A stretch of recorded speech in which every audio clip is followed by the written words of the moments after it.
Gilgamesh wept over Enkidu, his friend. Bitterly he wept through the wilderness. Must I die too? Must I be as lifeless as Enkidu? How can I bear this sorrow that gnaws at my belly, this fear of death that restlessly drives me onwards? If only I could find the one man whom the gods made immortal, I would ask him how to overcome death. So Gilgamesh roamed, his heart full of anguish, wandering always eastwards in search of Utnapishtim, whom the gods made immortal. Finally he arrived at the two high mountains called the Twin Peaks. Their summits touch the vault of heaven. Their bases reach down to the underworld. They keep watch over the sun's departure and its return.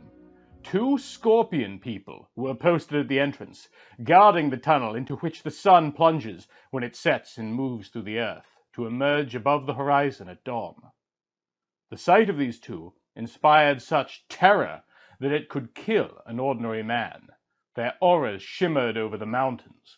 When Gilgamesh saw them, he was pierced with dread, but he steadied himself and headed towards them.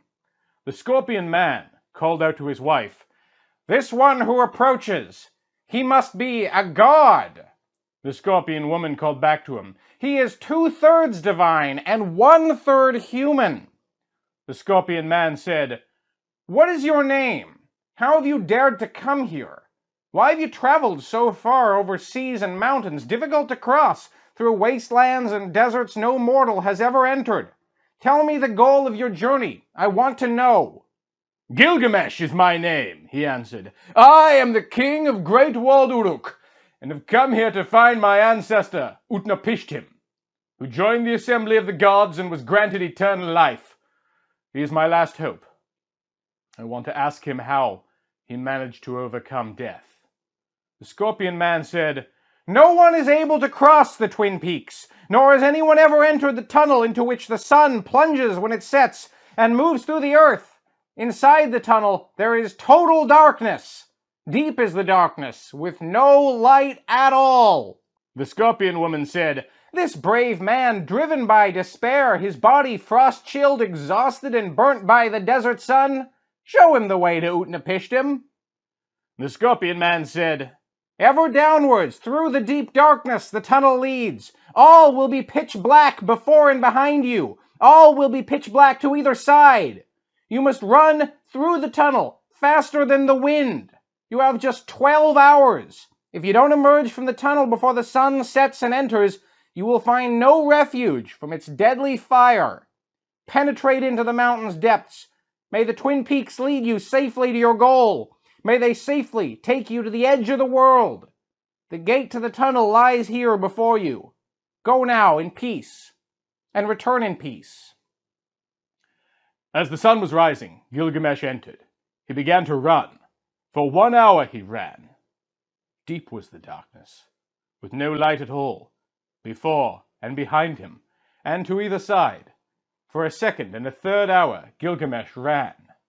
Deep was the darkness, with no light at all, before and behind him, and to either side.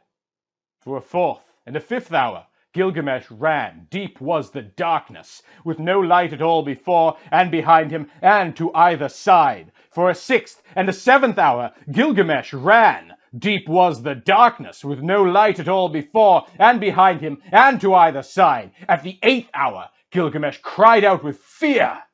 Deep was the darkness, with no light at all, before and behind him, and to either side. At the 9th hour, he felt a breeze on his face. Deep was the darkness, with no light at all before and behind him and to either side. For a 10th and 11th hour, Gilgamesh ran. Deep was the darkness, with no light at all before and behind him and to either side. At the 12th hour, he emerged from the tunnel into the light. The sun was hurtling towards the entrance. He had barely escaped. Before him, the garden of the gods appeared, with gem trees of all colors, dazzling to see. There were trees that grew rubies, trees with lapis lazuli flowers, trees that dangled gigantic coral clusters like dates.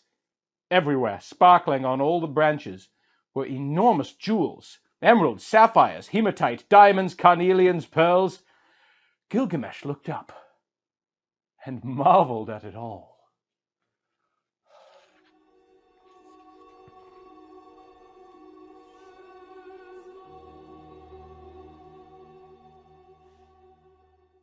This video was made possible through the support of Gilgamesh enthusiasts just like you, particularly Michael Fattori and Break System BSE.